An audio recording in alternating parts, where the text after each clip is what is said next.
अगर कोई तुम्हारे मुंह के अंगीकार को छीनना चाहता है, ये परमेश्वर अच्छे से जानते हैं, और जो छीनना चाहता है वो हमला जरूर करेगा। वो आपके ऊपर विचारों के द्वारा या किसी के दिमाग को पकड़कर बोल बाणी के द्वारा, आप ही के रिश्तों के द्वारा वो हमला करेगा, आपके विश्वास को गिराने के लिए, आपको कमजोर बनाने के लिए कि तुझे बच्चा नहीं हुआ, तुझे आशीष नहीं मिली। और जब लोग ताने मारते हैं, जब लोग उंगलियां उठाते हैं, उस समय आपको सिर्फ एक बात याद रखनी है, रोमियो 10:9। अगर आप वचन में मजबूत हैं तो प्रभु के वचन में लिखा है, जो वचन में नहीं चूकता वो सिद्ध मनुष्य है। मतलब वो हर एक ब्लेसिंग उसके पास आएगी, वो सिद्ध मनुष्य है। बोलो आमीन। आमीन। आप रोमियो 10:9 में क्या लिखा, फिर से पढ़ें कि यदि तू अपने मुंह से यीशु को प्रभु जानकर अंगीकार करे, अगर तू यीशु को प्रभु जानकर अपने मुंह से अंगीकार कर चुका है, अगर तेरा अंगीकार मजबूत है, दृढ़ है, या तो तेरा अंगीकार झूठा है। यीशु मसीह जी उठा, ये बात दुनिया जानती है। यीशु मसीह ने लहू बहाया, कोड़े खाए, सूली पर जान दी, ईस्टर के दिन वो जी उठा, ये सब जानते हैं। लेकिन अरे भाई, तू भी जानता है, मैं भी जानता हूं, हम सब जानते हैं। लेकिन जब तू परिस्थितियां अनुकूल नहीं होंगी, जब हालात उल्टे हो जाएंगे, कोई बीमारी घर में घुस जाएगी, जब लोग ताने मारेंगे, तो सबसे पहले दो ही चीजों के ऊपर आपके हमला होगा। एक है मन का विश्वास और दूसरा तुम्हारे मुंह का अंगीकार। बोलो हालेलुया। हालेलुया। या तो आप अपने अंगीकार में कमजोर होंगे और मुंह से ही बोलेंगे, हाँ चर्च में तो हम जाते हैं, लेकिन चर्च में तो हम जाते हैं, प्रार्थना भी करते हैं, सानू भरोसा तो हैगा, सानू मिलेगा, पर हले तक तो नहीं मिलेगा। जब आप मुंह से बोलते हैं, शैतान उसी टाइम आपके अंगीकार को देखता है और पकड़ लेता है। आपके अंगीकार को कोई छीनना चाहता है। बोल हालेलुया। आपके अंगीकार को कोई छीनना चाहता है, इसीलिए बाइबल में लिखा है, अपने अंगीकार को थामे रख, अपने अंगीकार पर ध्यान दे, अपनी बुलाहट पर ध्यान दे, अपने चुने जाने पर ध्यान दे। यीशु मसीह तो जी उठा है, वो 2025 साल पहले पूरे जगत के लिए, मानव जाति के उद्धार के लिए जी उठा है। लेकिन आप कमजोर हैं, आपकी प्रार्थनाएं कमजोर हो सकती हैं, लेकिन यीशु की सामर्थ वो कमजोर नहीं है। यीशु की सामर्थ आएगी और जिंदगी बदल जाएगी। बोला आमीन। आमीन। अभी फिर से इस बात पर ध्यान दे, अगर तेरे मुंह का अंगीकार और मन का विश्वास, तेरे मुंह का अंगीकार और मन का विश्वास दोनों ही दृढ़ हैं। मुंह का अंगीकार, कई लोग बोलते हैं, मुंह से तो बोलते हैं, नहीं नहीं मैं चंगा हूं, मैं चर्च में जा रहा हूं, मैं यीशु मसीह का बेटा हूं, मेरा जीवन बदलेगा, मैं विश्वास करता हूं, पहले भी थोड़ी गवाही मेरी बनी है और ज्यादा बनेगी। आप मुंह से बोलते हैं, लेकिन जब कोई ताना मारता है, जब कोई उंगली उठाता है, अपने मन में झांक कर देखना, मन का विश्वास। बहुत सारी बहनें अंदर ही अंदर आंसू बहाती हैं, बहुत सारे लोग टूट जाते हैं, ऊपर से मुस्कुराते हैं, लेकिन मन का विश्वास कमजोर हो जाता है।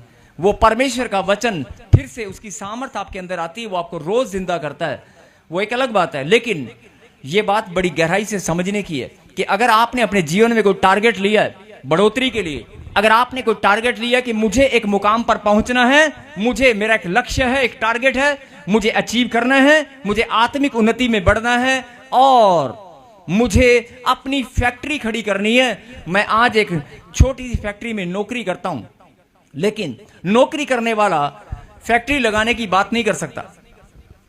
अगर कोई 10,000 की नौकरी करने वाला 10 करोड़ की फैक्ट्री प्लान नहीं कर सकता, उसकी सोच काम नहीं करेगी, उसके मन में विश्वास ऐसा नहीं आएगा।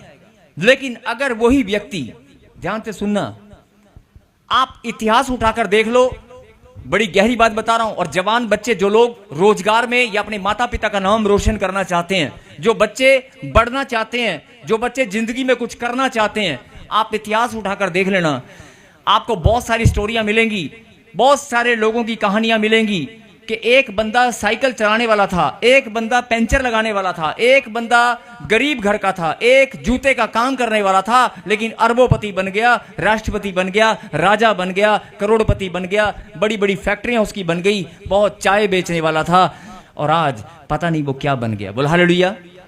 ऐसे बहुत सारे लोग एग्जाम्पल आपको देंगे कि कि यार एक गरीब, आपको विश्वास नहीं होगा, उसकी कहानी आप सुनेंगे, आप उसकी कहानी सुनेंगे, आपके मन में फिर से विश्वास है, अच्छा यार अगर वो कर सकता है तो है ना, मेरे बच्चे भी बदलेंगे। आपका मन का विश्वास किसी की कहानी सुनते ही थोड़ा सा बढ़ेगा।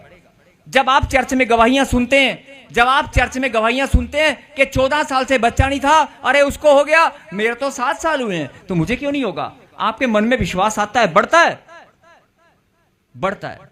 आप जब चर्च में गवाहियां सुनते हैं, जब आप प्रार्थना करते हैं, आपके अंदर बल आता है, आपकी प्रार्थनाएं बल सामर्थ्य लेकर आती हैं, आपका विश्वास फिर से बढ़ता है। लेकिन जब जब आप विश्वास में बढ़ोगे, शैतान साथ की साथ प्लानिंग करेगा नीचे गिराने की। वो आपके अंगीकार और विश्वास को छीनना चाहता है। बोलो हालेलुया। इसलिए मैं फिर बोल रहा हूं कि अगर एक गरीब आदमी जो कोई सोच नहीं सकता, समझ नहीं सकता, एक पंचर लगाने वाला, आज आप बेंगलोर में जाकर देखो, एक साइकिल पंचर लगाने वाला, उसका बाप भी पंचर लगाता था, वो भी पंचर लगाता है, और आज करोड़ों रुपए की रबड़ की बहुत सारी फैक्ट्रियां उसके नाम है, और 2 नहीं 3 नहीं 4 5 प्लांट उसके नाम है। ऐसे बहुत सारे एग्जाम्पल आपको मिलेंगे, हर देश में मिलेंगे, खाली भारत में नहीं, हर देश के कोने कोने में, आपके शहर में भी कोई ना कोई एग्जाम्पल मिलेगा, आपकी रिश्तेदारी में भी कोई एग्जाम्पल मिलेगा। ओए उन्हों दा मुंडा देखी यार, बिल्कुल ना पढ़ लिख के ਵੱਡਾ ਬੰਦਾ बन गया, ओए गरीब घर ਦਾ ਸੀਗਾ, ਉਹਨੇ ਮਿਹਨਤ ਕੀਤੀ, ਉਹ ਵੱਡਾ बन गया। ਉਹ मेहनत रंग लाती है, लेकिन कब लाती है? चाहे आप प्रभु को जानते हैं, जो लोग प्रभु को नहीं जानते, जो यीशु मसीह को नहीं जानते, लेकिन आपका इस बात को आप समझते हैं कि वो भी प्रभु के बेटे और बेटियां हैं। बोलो हालेलुया। उनको भी ब्लेसिंग देने वाला परमेश्वर है। और अगर आपके मन में, मैं फिर आपका ध्यान इस बात पर केंद्रित करना चाहता हूं, जो लोग सरकारी नौकरी को ट्राई कर रहे हैं, फाइट कर रहे हैं, एग्जाम को क्लियर करना चाहते हैं, अपने जीवन में कोई टारगेट ले रखा है कि मुझे बढ़ना ही बढ़ना है, मुझे तो बढ़ना है, आपने टारगेट, लेकिन आप फ्लॉप हो रहे हैं, आप फ्लॉप हो रहे हैं, आप कामयाब नहीं हो पा रहे। दाल रोटी चल रही है, दाल रोटी चल रही है, थोड़ा सा बढ़ोतरी होती है, 10 कदम चलते हैं लेकिन 3 कदम पीछे चले जाते हैं। ऐसे ही प्रार्थना में होता है, ऐसे ही आपके रोजगार में, आपके कामों में, आपके बिजनेस में, आपके जीवन में हर बार ऐसा ही हो रहा है। लेकिन बड़े ही ध्यान से समझने की बात है, अगर आप प्रभु के पास आए हैं, अगर आप परमेश्वर के पास आए हैं, तो वो आपके दुख तकलीफ, आपकी समस्याओं को जानता है। बोलो आमीन। जानता है कि नहीं?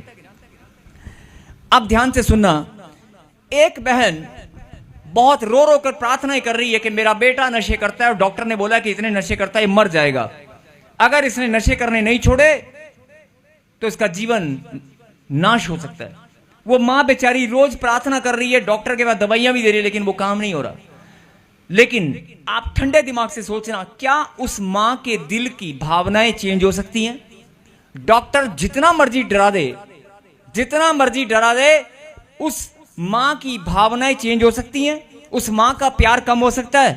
अगर डॉक्टर बोल भी देगा कि ये चाहे वो बीमारी से है चाहे नशे से है, कि ये मरने वाला है, ये खत्म हो जाएगा, इसका जीवन खत्म, अगर इसको नशे, अगर ये नशे छोड़ दे, वो मां प्रार्थना करनी और ज्यादा क्या करेगी?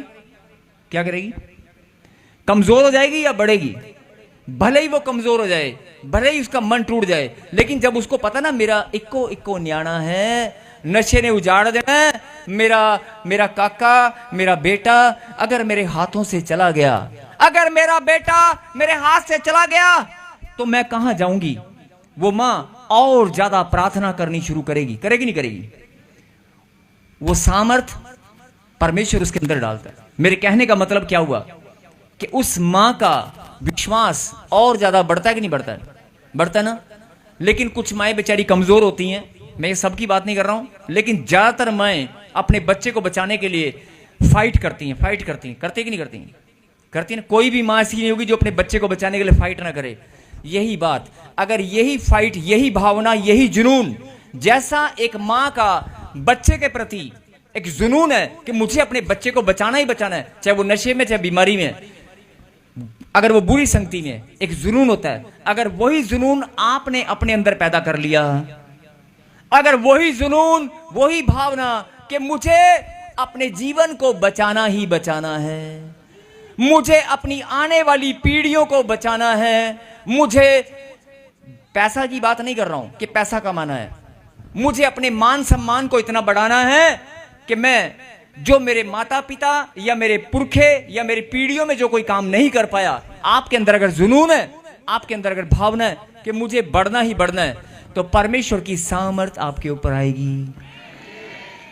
और हर किसी ध्यान से सुनना मेरी बात, अगर आपका बात फिर वहीं आ गई कि अगर आपका अंगीकार मजबूत है, आपका अंगीकार मजबूत है और आपके मन का विश्वास भी मजबूत है, आपके मन का विश्वास और मुंह से अंगीकार अगर दोनों ही दृढ़ हैं, तो आपको बढ़ने से कोई नहीं रोक सकता। अब एक बात और मैं आपको बता दूं, अब इस यहां पर क्या लिखा, फिर से वचन स्क्रीन पे लगाएंगे जरा।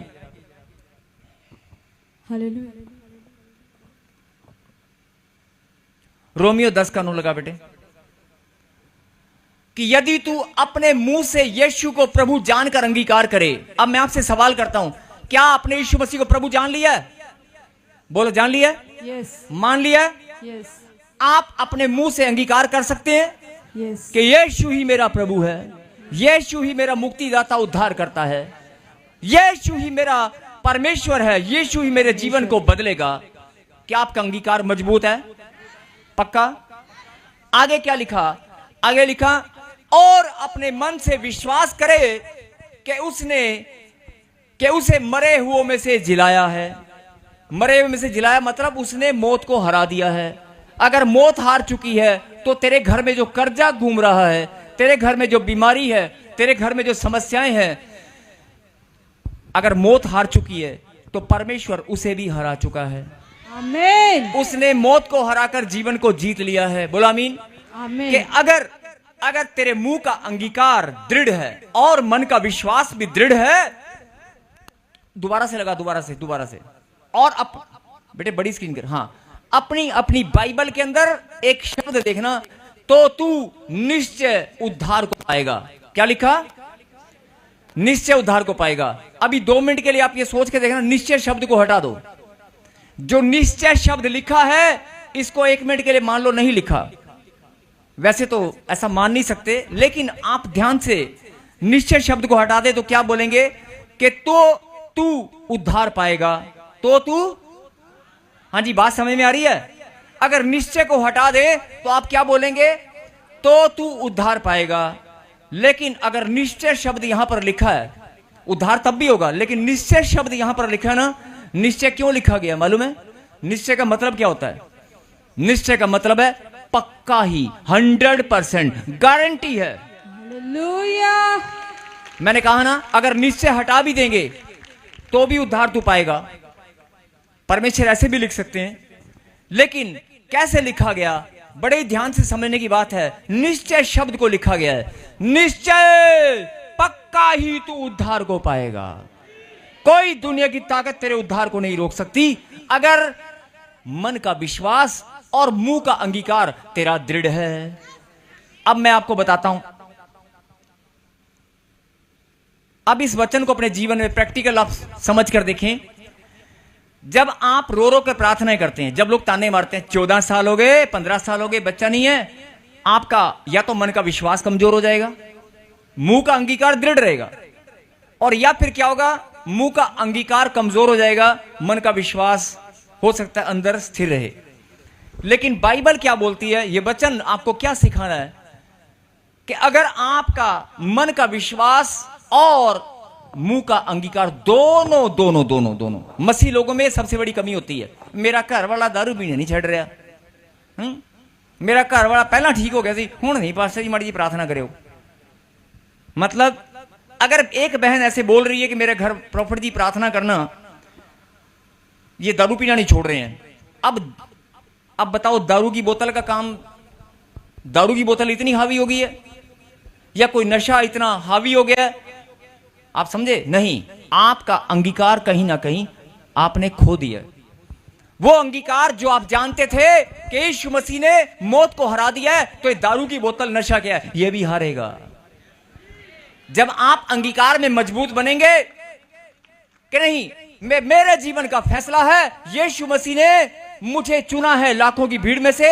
मेरे बच्चे देश विदेश में जाएंगे जब आपके मन का विश्वास और मुख का अंगीकार दृढ़ होगा कि नहीं, मुझे परमेश्वर ने चुना है। ये कैंसर तो श्राप था जो प्रभु ने यीशु के लहू से धोकर मुझे शुद्ध कर दिया है। ये बीमारी, ये गांठ गिल्टियां, ये तो एक श्राप था, ये एक बहाना था, ये एक प्रभु की योजना थी। मेरे जीवन से वो बीमारियां जा चुकी हैं, मैं चंगी हो चुकी हूं। जब आपके मुंह का अंगीकार सॉलिड होगा, दृढ़ होगा, यही बात परमेश्वर आपके अंदर देखना चाहते हैं। बोलो हालेलुया। और बहुत सारे मसीह लोग, जो लोग प्रार्थनाओं में कम बोलते हैं कि हम बहुत प्रार्थनाएं करते हैं, प्रार्थना आप करते हो, मैं मानता हूं, भेंट और दशवांश भी आप बोते हो, मैं मानता हूं, उसकी आज्ञाओं पर भी चलते हो, मैं मानता हूं, मैं मानता हूं, आप बहुत आराधना भी करते हैं, प्रार्थना भी करते हैं, पवित्रता के साथ आप जीवन भी बिता रहे हैं, आप बहुत अच्छे बच्चे हैं प्रभु के।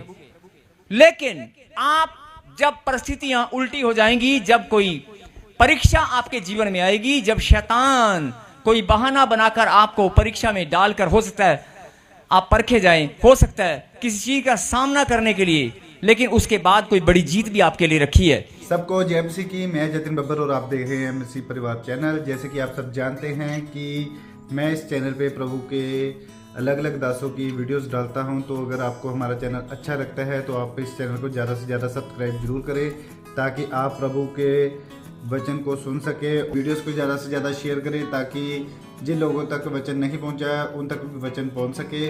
सबको जय मसीह की। एक बार मैं आपसे दोबारा कहूँगा कि इस चैनल को सब्सक्राइब जरूर करें और वीडियोस को ज़्यादा से ज़्यादा शेयर करें। जय मसीह की।